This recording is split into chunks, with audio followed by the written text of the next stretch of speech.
కష్టాలు ఏవైనా ఒంటరిగానే ఎదుర్కోవాలి. ఇక నిర్ణయాలు ఎప్పుడు కూడా నిశ్శబ్దంగానే తీసుకోవాలి.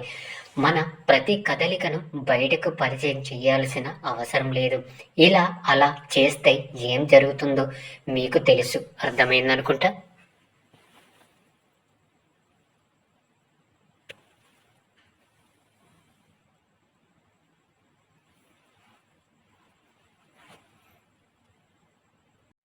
బంధం అనేది నాదే కదా అని నిర్లక్ష్యం చేస్తే చెయ్యి జారిపోతుంది. ఇక నాకే సొంతమని పట్టు బిగిస్తే విరక్తి చెంది చచ్చిపోతుంది.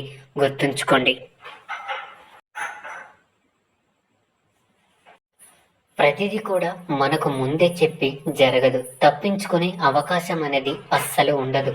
తట్టుకోలేనంత బాధ, తన్నుకు వచ్చే కన్నీళ్లు ఇక ఇవే తిరిగి చేరుకునే శక్తినిస్తాయి.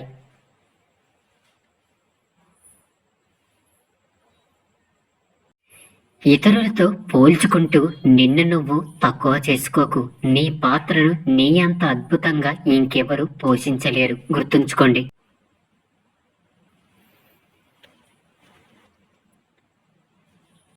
నిన్ను వదిలించుకోవడానికి తాను ప్రయత్నిస్తున్నప్పుడు తాను లేకుండా బ్రతకడానికి నువ్వు ప్రయత్నించు. అర్థమైందనుకుంటా.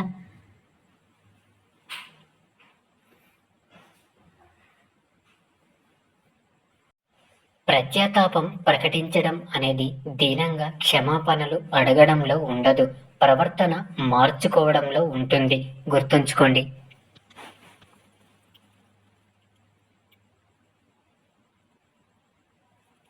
మనిషి కోరుకున్నది ఏదైనా పొందలేకపోతే ఎంతో బాధ పడిపోతాడు. కానీ కోరుకున్నది సులభంగా లభిస్తే దాని పట్ల నిర్లక్ష్యంగా ఉంటాడు. కాదంటారా? జీవితంలో అన్ని కోల్పోయినప్పుడు కోల్పోయిన వాటి గురించి ఆలోచించడం దేనికి? ఇక నుండి ఉన్న వాటి గురించి ఆలోచించడం మొదలుపెట్టు. ఇక ముందు కోల్పోకుండా ఉంటావు.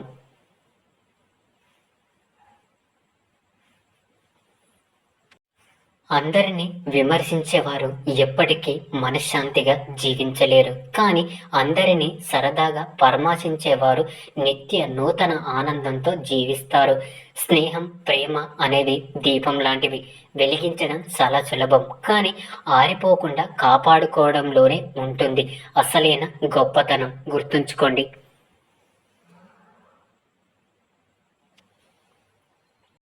నీ జీవితాన్ని ఎవరితోనూ పోల్చుకోకు. ఎందుకంటే సూర్యుడు, చంద్రుడు పూర్తిగా వేరు వేరు. ఎవరి సమయం వచ్చినప్పుడు వారు ప్రకాశిస్తారు. ఎవరి విలువ వారిది. కాదంటారా?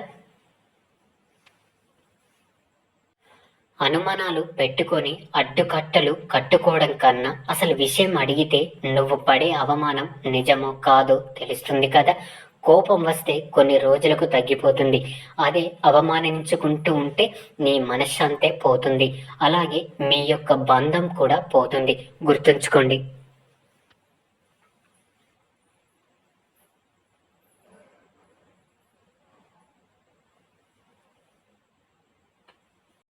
మనం లెక్కలోకి రావాలంటే కొన్నిటిని లెక్క చేయడం మానేయాలి. అర్థమైందనుకుంటా. గతంలో వెన్నుపోటు అనేది శత్రువులు మాత్రమే పొడిచేవారు. కానీ ఇప్పుడు మాత్రం మిత్రులతో పాటు ప్రేమించిన వాళ్ళు, సొంత వాళ్ళు కలిసి వెన్నుపోటు పొడవడం చూస్తున్నాం. అందుకే నీతో నువ్వు బ్రతుకు. ఇక్కడ ఎవరు కూడా నీవారు కారు. కాదంటారా?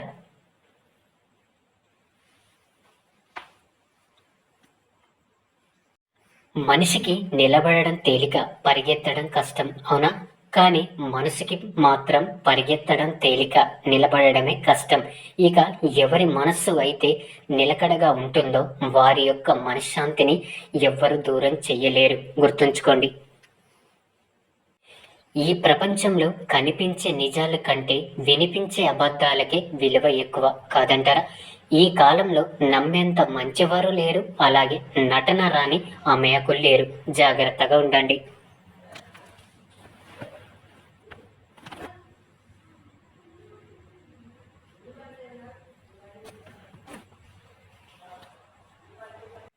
గుర్తుంచుకోండి.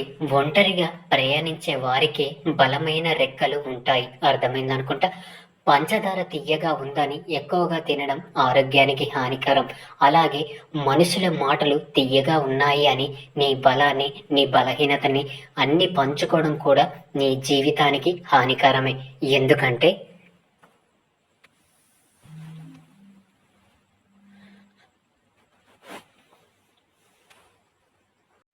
నువ్వు అనుకున్నంత మంచివారు ఈ ప్రపంచంలో ఎవ్వరూ లేరు. గుర్తుంచుకోండి. నీకు బాగా దగ్గర వారు ఎవరో తెలుసా? నీకు ఎవరిని కలిసినప్పుడు ఆనందం కలుగుతుందో వారు కాదు. ఎవరిని కోల్పోయినప్పుడు బాధ కలుగుతుందో వారే నీ మనసుకు అసలైన దగ్గర వారు.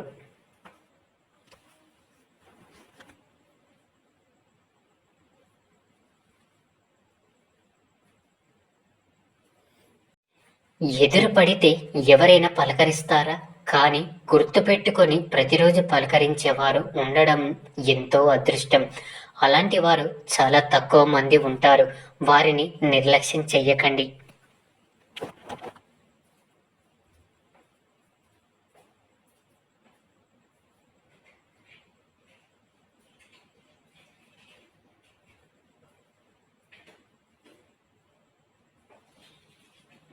ఎదుటి వాళ్ళు నిన్ను నమ్మడం లేదు అని ఆలోచించడం కన్నా ఒకరిని నమ్మించాల్సిన అవసరం నాకేంటి అనుకో. నిన్ను నువ్వు గెలిచినట్లే.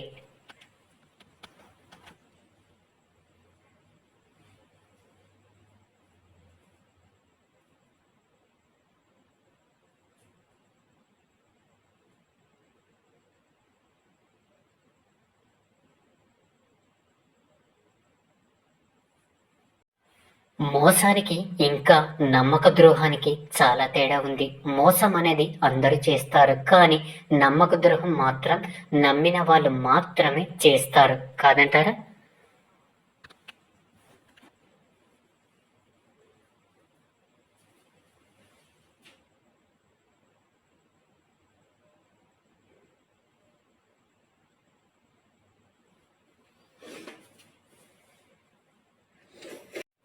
మూర్ఖులకు ఎంత తక్కువ స్పందిస్తే మన జీవితం అంత ప్రశాంతంగా ఉంటుంది. గుర్తుంచుకోండి. ఇక అందరూ నాతో పాటు ప్రేమతో ధ్యానించండి.